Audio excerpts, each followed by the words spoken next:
I'm grateful to Al Jazeera Television to have invited me.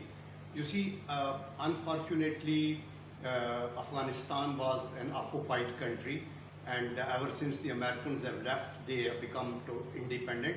And now it's a transition phase in which the people will decide who is to come to power. And I am sure, because people are talking of civil war and so on, I feel that it is more of a surrender than of any war. And therefore, the Taliban are clearing the area and mostly people are joining them. And but we in Pakistan feel that they should decide themselves what type of government they want and who should be in power.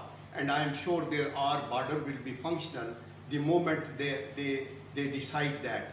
I wish and hope that the Americans, before their exit, they would have had a pact with the sitting government, the Taliban and themselves, because they were talking to Taliban and not with the sitting government, and therefore this set of people are now a little puzzled.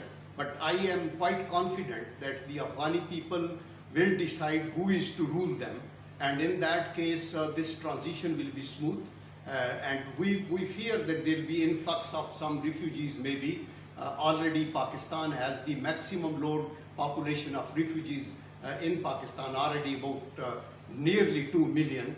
But I think we are very alert on the borders, and we will make sure that that people don't cross that way. And we hope and pray that the Afghan transition takes place very smoothly, and we can facilitate their transition and their peace, but we can't dictate anything to them because they are sovereign and they must decide themselves.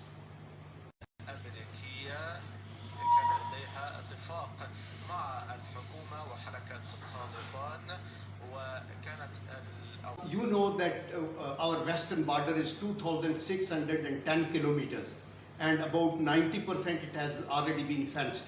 But yet there are important areas are open for people coming and going, and every day there are about 40 to 45,000 people are crossing for their medical treatment, for education, for trade and so on. And I think we will be able to manage. Our only concern is that Afghanistan territory was being used by the Indians to foment insurgency and finance that terrorism in Pakistan. And this I'm not saying. It was the 24th Secretary of Defense of the United States of America, Chuck Hagel, who has been a senator for 12 years, and he said that the Indians are financing and also abetting the terrorism in Pakistan. So therefore,